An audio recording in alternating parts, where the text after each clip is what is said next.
நேயர்களே வணக்கம். நான் குமார் சொல்றேன். சிறப்பு நேர்காணலுக்காக நம்முடன் விடுதலை சிறுத்தைகள் கட்சியின் மாநில இளைஞரணி செயலாளர் திரு சங்கத்தமிழன் இணைந்திருக்கிறார். வாருங்களோடு பேசுவோம். சார் வணக்கம். வணக்கம். வாழ்த்துக்கள். மீண்டும் கட்சியில பொறுப்புல மறுபடியும் பழைய பணிகளை தொடங்க ஆரம்பிச்சிட்டீங்க. மகிழ்ச்சி. உளுந்தூர்பேட்டை மாநாடு எதிர்பார்த்த அளவுக்கான கூட்டத்தையும் கடந்து ஸ்டேஜ் வரைக்கும் கூட்டம் வந்ததா தான் பல பேர் சொல்றாங்க. எப்படி இருந்தது மாநாடு? ஏன் இப்படிப்பட்ட ஒரு கட்டுக்கடங்காத கூட்டம்? அதாவது கட்டுக்கடங்காத கூட்டம் அப்படின்னு நிறைய மாநாட்டுக்கு போடுவாங்க.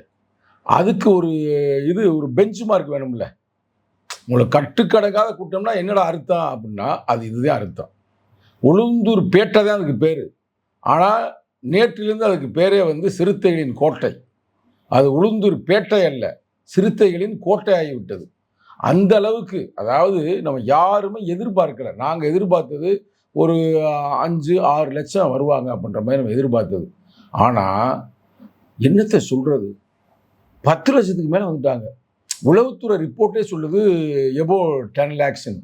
ஒரு 10 lakhs பீப்புளை ஒரு இடத்துல ஒன்று சேரும்போது, இப்போ டம்ளரில் தண்ணி ஊற்றுனீங்கன்னா அதோட கொள்ளளவு எவ்வளோ இருக்குது அவ்வளோதான் டம்ளர் இருக்கும். அதிகமாக ஊற்றிக்கிட்டே இருந்தீங்கன்னா வெளியில் வலிந்து விடும் அல்லவா. அது மாதிரி கீழே இருந்த மக்கள் அந்த வெப்பத்தில், நெருக்கத்தில் அப்படியே ரொம்ப அவ்வளோ இதில் வெயில் வேறு 12 மணில நாங்கள் ஆரம்பிச்சிட்டோம்ல நிகழ்ச்சியை. அதனால் எல்லாம் மேலே ஏறி ஸ்டேஜ் லெவலுக்கு வந்துட்டாங்க. அது மட்டும் அல்லாது ஆகஸ்ட் 17 என்பது எங்கள் தலைவருடைய பிறந்த நாள். அந்த பிறந்த நாளில் ஒவ்வொரு தொண்டனும் இண்டிவிஜுவலாக கை கொடுக்க ஆசைப்பட்டேன், தலைவருக்கு முத்தம் கொடுக்க ஆசைப்பட்டேன். அதில் விஷயம் தான். வேற எதுவும் நீ நினைக்கிற மாதிரி எந்த வேணா பிரச்சனையும் இல்லை. இந்த கூட்டத்தை நீங்கள் எதிர்பார்த்தீங்களா அப்படின்றது? நாங்கள் எதிர்பார்க்கவில்லை. நாங்கள் எதிர்பார்த்தது யூஸ்வலா எங்களுடைய மாநாடு, இந்த மாநாடு இல்லை. எப்படி அந்த அளவுக்கு கிரவுண்ட் ஒர்க் பண்ணீங்களா? இவ்வளவு கூட்டத்தை அப்படிலாம் பெருசா என்னைக்கும் எங்கள் தலைவர் அந்த ஃபேஸ்புக்கில் பேசுகிற மாதிரி பேசிட்டாரு.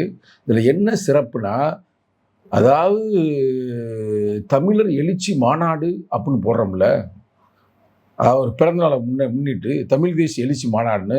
அந்த தமிழ் தேசியம் அப்படின்னாலே விடுதலை சிறுத்தைகளுக்கு ஒரு வலிமையாக இருக்கும். அந்த நேரத்தில் இவர் பிறந்த நாளும் சேர்ந்து வந்துருச்சு பார்த்தீங்களா, அது ஒன்று.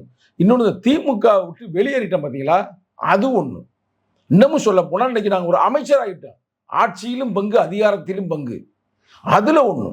இப்படி பலதரப்பட்ட ஒரே நேரத்தில் வரும் பொழுது தொண்டர்களை இந்த ஜென்ஸ் கிட்ஸ் டிஎம்இக்களை சொல்லுவாங்க. அங்கிட்டு இந்த பிஜேபியில் சொல்ல உண்மையான ஜென்ஸு கிட்ஸ் இந்தியாவிலே கருத்து ரீதியான இருக்கிற ஒரே கட்சி விடுதலை சிறுத்தை. அதை ப்ரூவ் ஆயிடுச்சு. நாலாம் பிரதர், நீங்கள் நினச்சிக்கோங்க, நான் இளைஞரணி செயலர் இருந்தேன்.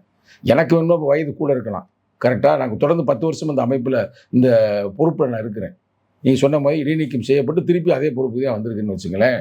அடுத்து போய் வேறு பொறுப்பு மாற்றிடுவார், அது வேறு பிரச்சனை, நல்ல ஒரு பெரிய பொறுப்புக்கு. ஆனால் இந்த இளைஞர்கள்லாம், இந்த ஜென்ஸ் கிட்ஸ் எங்கிட்டிருந்து வந்தானே தெரியல. வயசு எல்லாமே பிலோ 20 பிரதர். ரெண்டாவது அவங்களுக்கு எதுவுமே தெரியல. கம்பியில் ஏறுறாங்க, அங்கிட்டு ஏறுறாங்க, இங்கிட்டு ஏறுறாங்க. அவங்களுக்கு அந்த பயம்ன்றதே தெரியல. அதான் இங்கே பாருங்கள், நான் வேணா உங்களுக்கு ரெக்கார்டை தரேன். தலைவர் வர்ற வரைக்கும் அப்படியே அந்த ஸ்டேஜ் ஃபுல் கண்ட்ரோலில் இருக்குது, ஃபுல்லாக கண்ட்ரோலில் இருக்குது. தலைவர் மேடையில் ஏறி வந்துட்டு அந்த சுடரை பிடிச்சி அப்படி நடந்தார் பார்த்தீங்களா, அந்த ரேம்பில் பாஞ்சிட்டாங்க. இல்லை, இதைத்தான் நீங்கள் இந்த ஒரு விஷயத்த பெருமையாக சொல்கிறீங்க. ஆனால் சில சமூக வலைதளங்களில் சிலர்லாம் பேசுகிறப்போ, இதுதான் உங்களுடைய கட்டுப்பாடா, இதுதான் ஒரு தலைவருடைய குரலுக்கு கட்டுப்படுற லட்சணமா, இதுதான் தொண்டர்களா, நாங்கள்லாம் பெரிய மாநாடு நடத்தணும், குறிப்பாக நாம் தமிழர் மாநாடு நாங்கள் பெருசாக நடத்தினோம், எந்த அளவுக்கு கட்டுப்பாடு? பைத்தியக்கார பையனை பேசுறியா? நான் கூட வேற யாரையும் பேசுறேன்னு நான் அமைதியை கேட்டே இருந்தேன். இங்கே பாருங்க, அண்ணன் சீமானுக்கு நமக்கு ஒன்றும் பிரச்சனை இல்லை, அவர் அண்ணன் சூப்பர், அவரை விடுங்க, கரெக்டாக. அது ஒரு பைத்தியம், அதை பாட்டு உளறிக்கிட்டு தான் கிடக்குது. நான் தான் பார்த்தேன். இங்கே பாரு, அந்த மாநாட்டில் வந்து பூரா ஜென்ஸ் கிட்ஸு, அதாவது இன்னமும் அந்த மீசை கூட முளைக்காமல் அரும்பு மீசையில் குதிக்கிற அன்னைக்கு தீர்மானிக்கிற சக்தி. சும்மா இந்த ஜென்ஸ் கிட்ஸு, கல்லூரி மாணவர்கள், பள்ளி மாணவர்கள் கேவலமாக நீங்கள் நினச்சிங்க. இன்னைக்கு அவன் தான் கரப்பாம்பூச்சியாக வர்றேன். மாற்றினானா? மோடியவே காலை விழ வச்சானா? அமித்ஷாவை காலில் விழுக வச்சானா? வெற்றி பெற்றானா? யார்? சங்கிகளை எதிர்த்து, RSS கும்பலை எதிர்த்து. இன்னைக்கு அதே வலிமையோடு இங்கே சென்னையில் யாரா அப்படின்னு பார்த்தா விடுதலை சிறுத்தைகள் தான். அவன் அந்த விடுதலை சிறுத்தைகள் வலிமையாக இருக்கிறது அந்த தம்பியை பிடிக்கல. அந்த தம்பி யாருக்கு வேலை பார்க்குறாரு தெரியுமா? அண்ணன் சீமானுக்கு வேலை பாரு. அவர் தமிழ் தேசியத்துக்கு அவரும் போராடி சார் இருக்காரு. அவர் கேட்கறது ஒரு நியாயம். நிறுத்துங்க, எங்க நிறுத்துங்க, தொண்டர்கள்லாம் எவ்வளவு நிறுத்துங்க. கட்டுப்பாடான நான் முடிச்சுக்கிறேன். இவர் யாருக்கு வேலை பார்க்குறாரு தெரியுமில? திமுக மாப்பிள்ளைக்கு வேலை பார்க்குறாப்புல. யாருக்கு வேலை பார்க்குறாப்புல? மாப்பிள்ளைக்கு வேலை பார்க்குறாப்புல. அப்போ அவர் மாப்பிள்ளை சொல்றதானே பேச முடியும். அதனால் வந்து நல்ல தம்பியாக தான் இருந்தாப்புல. கொஞ்ச நாளாகவே இப்போ வந்து இப்படி நட்டு கலந்து போய் பேசிக்கிறாப்புல. அதாவது ஒரு மாநாடுனா என்ன, கட்டுக்கடங்காத கூட்டம்னா என்ன அப்படின்றத வந்து இங்கே ப்ரூவ் பண்ணியிருக்கிறோம். அதான் வரலாறு. அவர் மட்டும் இல்லை, இந்த சவுக்கு சங்கரும் பேசியிருக்கிறாப்புல, குண்டக்க மண்டக்க பேசுகிறாப்புல. சரிங்களா? அதனால் வந்து பிரதர், இதெல்லாம் வந்து ஒரு பெரிய ஒரு மேட்டரை வந்து என்கிட்ட கேள்வி கேட்காதீங்க. நான் பாட்டுக்கு ஏதாவது வந்து சத்தம் போட்டுருவேன். சரிங்களா? அதனால் இப்போ நான் சொல்ல வேண்டிய கருத்து என்னவென்றால், ரொம்ப எளிமையான கருத்து. இந்த மாநாடு வந்து தமிழக அரசியல்லையே ஒரு தலைகீழ் மாற்றத்தை உருவாக்கி இருக்கிறது. ஏன்னா எலெக்ஷனுக்கு முன்னாடி சில பேர் என்ன சொன்னாங்க, விடுதலை சிறுத்தைகள் யார், திமுக தான், வேற யார் சொன்னா, அங்கே இருக்கிற தலித்துகள்லாம் போயிட்டாங்க சொன்னாங்களா, சொல்லலையா? அதே மாதிரி வந்து 2 எம்எல்ஏ ஜெயிச்சுக்கலாம் இப்போ சொல்கிறாங்க. ஆனால் எங்களை விட்டு, எங்கள் தலைவரை விட்டு சிறுத்தைகள் போகவில்லை. எங்கள் தலைவரும் சிறுத்தை குட்டிகளும், தாய் சிறுத்தையும் குட்டி சிறுத்தைகளும் இன்னமும் அதே உறவோடு தான் இருக்கிறாங்க அப்படின்றத ப்ரூவ் பண்ணியிருக்கு பிரதர். இது வந்து அதை நாங்களே பிரமிச்சு தானே போயிருக்கிறோம். இந்த ரூமுக்குள்ளே ஒரு 10 பேர் உட்காரலாம் வச்சுக்கோங்க. இதில் 100 பேர்னா என்ன, அது கூட பைத்தியக்காரப்பையில உங்களுக்கு தெரியலையா? உண்மையிலே வந்து இல்ல, அவர் இன்னொரு கேள்வி கேட்கிறாரு. இதை எப்படி தமிழ் தேசிய எழுச்சி நாள்னு சொல்லுவீங்க? திருமாவளவன் எழுச்சி நாள்னு வச்சுக்கோங்க. தமிழ் தேசியத்துக்கு இதுக்கு என்ன சம்பந்தம், எப்படி வைக்கலாம் அப்படின்ற ஒரு கேள்வி கேட்கிறேன். முதல்ல உனக்கு தமிழ் தேசியம்னு என்னன்னு தெரியுமா? நீ பொழப்பு நடத்திக்கிட்டு இருக்கிற மேதகு பிரபாகரனுடைய பேரை சொல்லி என்ன எனக்கு தெரியாதவன்னா, தாயகம் தேசியம் தன்னாட்சி வெல்வோம், அதுவே தமிழர் இறையாண்மை உலகுக்கு சொல்வோம். இந்தியாவுக்கு ஒரு இறையாண்மை இருக்கு என்றால் தமிழர்களுக்கு ஒரு இறையாண்மை இருக்குன்னு நாங்கள் தான் சொல்லியிருக்கிறோம். தமிழ் தேசியம் என்பதுதான் இந்து தேசியத்திற்கு நேர் எதிர்ப்பு. சாதிகளற்ற ஒரு சமூக அமைப்பு தான், சமூக கட்டமைப்பு தான் உண்மையான தமிழ் தேசியம். யாதும் ஊரே யாவரும் கேளு என்று சொன்னவன் தமிழன். உன்ன மாதிரி சாதி புத்தியோட எவனும் இல்லை. இந்த புத்தியே சாதி புத்தி தான் அவர் பேசுகிற பேச்சு. இவ்வளோ பெரிய கூட்டம் வந்து கூட்டியிருக்காங்க. உனக்கெல்லாம் வந்து போடாவடான்னு சொல்லக்கூடாதோ, தம்பியை பாவம் நல்ல தம்பி தான் நீனு. உனக்கெல்லாம் தமிழ் தேசியம்னா என்னென்ன வகுப்படுத்தவர் எழுச்சி தமிழர். ஏன்னா அதை விட சீமானவர்களுக்கு நிறைய கூட்டம் வந்துச்சுங்களா சார்? நான் அவருக்கு சீமான கூட்டம் வரலைன்னு அப்போ சொன்னேன்னா, அப்படி சொன்னா ஏன் நீ அவரோட உங்களுக்கு இருக்கிற? நான் என்னையும் சொல்றேன். இங்க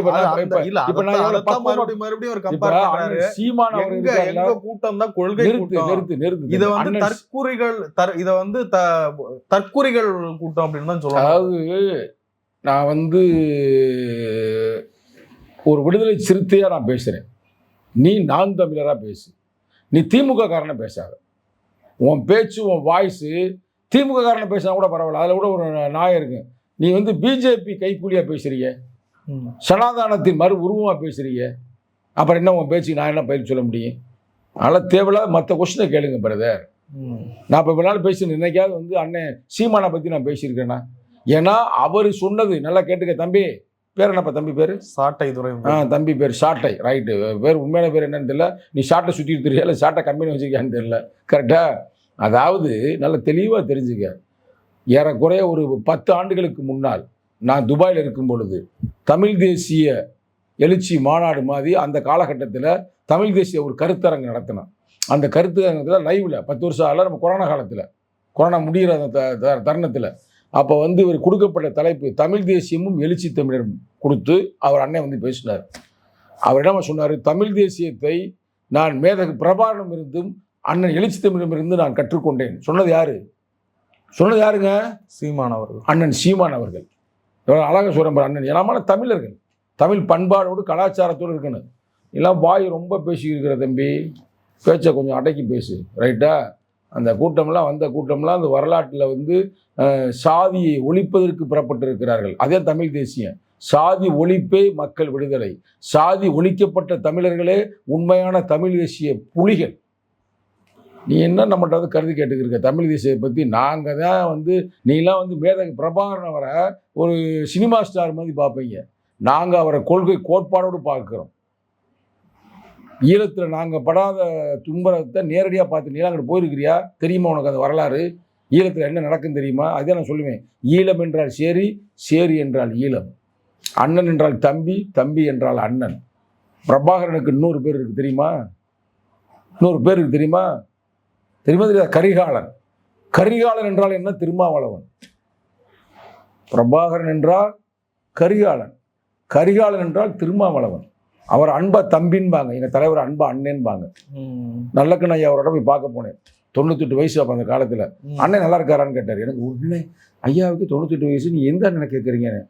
தம்பிதாப்பா, தம்பி திருமாவளவனுக்கு வந்து நான் அண்ணன் தான் சொல்லுவேன் அவரை. எப்படி எவ்வளோ பெரிய ஒரு கொள்கை போராளி அவரே வந்து அப்படி சொல்லும் பொழுது, தமிழ் தேசியத்தை நாங்கள் தான் வகுப்படுத்திருக்க, நாங்கள் சொல்லி கொடுத்து படிச்சுவிட்டு நீ தம்பி வந்து இப்படி அல்வா கொடுத்துக்கிட்டு இங்கே பேசிட்டு தர்ற பேச்சை நிறுத்து தம்பி, அளவுக்கு மீறி பேசாத. முதல்ல சீமான் அண்ணன் அவர்களை வலிமைப்படுத்துவதற்கான என்ன வழியோ அதை பாரு. அவர் எப்படியோ அந்த முறை சட்டமன்றத்தில் வந்து வெற்றி பெற்று உள்ளே அனுப்பிவிடுறதுக்கு வேலையை பாரு. இப்போ ஏடி பூட்டியாக பேசி தெரிஞ்சுன்னா அப்புறம் சிக்கலாகி போயிடும், அவருக்கு சிக்கலாகி போயிடும். உனக்கு ஒன்றும் சிக்கலாகுது, உனக்கு எங்கிட்ட இருந்தாலும் வருமானம் வந்துகிட்டே இருக்கும். நீ எப்படி இருந்த, என்ன இருந்தேன்னு உன் வரலாறு கூட எங்களுக்கு தெரியும். இன்றைக்கி நீ என்ன பொசிஷனில் இருக்குன்னு தெரியும். இதெல்லாம் எங்கே இருந்துச்சுன்னா உழைச்சியா, மம்பட்டி எடுத்து வெட்டினியா, இல்லை எங்களை மாதிரி இன்ஜினியரிங் படித்து விட்டு வேலை பார்த்தியா? ஒன்றும் இல்லை, வாயை வச்சு வேலை பார்க்குற. வாயை வந்து உறுப்பாக நீ அண்ணனுக்கு பேசு, அண்ணன் சீமானுக்கு பேசு. அதை விட்டு நீ திமுக காரனுக்கு பிஜேபி காரனுக்கு பேச தெரிய நினச்சிக்கிட்டு இருக்கியா? உன் வரலாறுலாம் ஒழுங்காக வாயை அடக்கி பேசிக்கிட்டு இருக்கானு. உன் வரலாறு பூரா எங்களுக்கு எல்லா மேட்டுமே தெரியும். நீனு கேள்வி ஏடி பூட்டியா கேட்காத. இப்போ எதுக்கு அவரதுக்கு கேட்ட தேவையில்லாம சார் சண்டை உருவாக்குறதுன்னு கேட்குறீங்க. பொதுவாக இந்த மாதிரி விமர்சனங்கள் சமூக வலைதளத்துல தேவையில்லாத வேலை. இன்னொன்று வருது, இவ்வளோ பெரிய மாநாடு நடக்குது, 500 பேருக்கு மேல நாற்காலிகள் மேடையிலே போட்டிருந்ததா திருமாவளவன் அவர்கள். ஆமா, முதன்மை செயலாளரை காணும், ஆளுநர் ஷானவாஸ் சார் அவர்களை காணும். காணும்னா அதுக்கு நான் என்ன செய்ய முடியும்? காணும்னா அங்க போய் கேளு, எங்கன்னு கேளு. ஏன்டா கேட்டீங்கன்னா இல்ல உங்களுக்கு தெரியாதா என்ன காரணம் அவர் பங்கேற்காது? அவர் என்ன காரணம் அவர்கிட்ட தான் கேட்கணும், அவர்கிட்ட தான் கேட்கணும் தம்பி. நம்மகிட்ட வந்து கேட்டா நம்ம என்ன பண்ண முடியும்? ஆளை காணும். நாங்களும் தேடி தேடி பார்த்தா ஆளை காணும், எங்கிட்ட நிற்கிறாருன்னு பார்த்தா ஆளையே காணும். இல்லை சார், அவர் எம்எல்ஏ சீட்டு கொடுக்காதப்பயே போய் சட்டமன்ற உறுப்பினர்கள் வேட்பாளர்களுக்காக வாக்கு சேகரிச்சவர் அவரு. இந்த காலத்துல வரலன்னா வரல, பாவம் என்னன்னு தெரியல. நானும் தேடி தேடி பார்த்தோம். ஆளை காணும் தம்பி, என்ன தம்பி பண்ற, பார்த்து நீ எங்கேயா இருந்தா கூட்டிட்டு வா. இல்ல வேற ஏதாவது பிரச்சனைங்களா என்னன்னு எனக்கு தெரியல. ஆளை காணும். கொஞ்சம் திமுகவுக்கு அந்த கிட்டே பேசிக்கிறாரு. ஒருவேளை திமுக மேடைக்கு போயிட்டாருன்னு தெரியல. இங்கே வர மறந்துட்டு வண்டி எடுத்தது திமுக நேரம் அண்ணாரி வேலையை போயிட்டு நினைக்கிறேன். தம்பி அண்ணாரி வேலையை போகாத, வா இங்கே அம்பேத்கர் திடலுக்கு வா, ஸ்டாலினிடம் செய்ய செல்லாதே, திருமாவளிடம் வா, தாய் சிறுத்தையிடம் வா. சும்மா நீ வாட்டுக்கு அமைதியாக இருந்த, யார் இந்த சாட்டை மாதிரி இருந்த, ஆரம்பத்தில் சாட்டை எப்படி அதே மாதிரி நீ இருந்த. ஆனால் இன்றைக்கி வந்து உன்னை வந்து டெவலப் பண்ணி ஒரு நல்ல ஒரு பொறுப்பை கொடுத்து எம்எல்ஏ வாக்கி உன்னை அழகு பார்த்துருக்கிறாரு. தாய் பாலை குடிச்சுவிட்டு தாய் மாறுமுகத்தை அறுக்காது.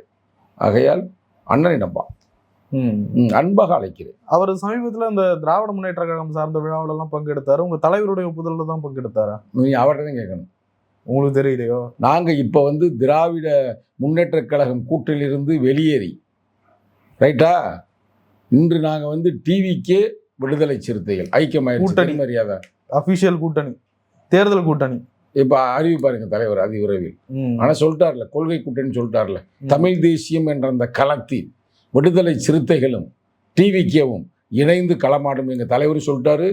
தமிழக முதல்வர் விஜய் அவர்களும் சொல்லிவிட்டார்கள். ஆகையால் அண்ணனும் தம்பியும் இணைந்து தமிழக மண்ணில் சங்கி பயல்களை நாங்கள் சகிராடுவோம். பொதுவாக ஏதாவது ஒரு கட்சியில ஒழுங்கு நடவடிக்கை எடுத்தா அல்லது வேற எதுவும் விஷயங்கள்ல சஸ்பெண்ட் பண்ணா அவங்க என்ன பண்ணுவாங்கன்னா அந்த கேப்ல வேற கட்சியில போய் சேர்ந்துருவாங்க. ஒழுங்கு நடவடிக்கை உங்க மேல எடுத்தாங்க, டைம் எடுத்தாங்க, ஒரு 2-3 மாசம், 2 மாசம், அவ்வளவு நாள் வெயிட் பண்ணி மறுபடியும் கட்சியிலே போய் சேர்ந்துருக்கீங்க. கட்சி வந்து எங்களுடைய கட்சி, என் கட்சி, என் மக்கள் எல்லாம் என் சொந்தம் என ஏற்கின்ற உறவுகளும் தொடர்புகளும் வேண்டும்.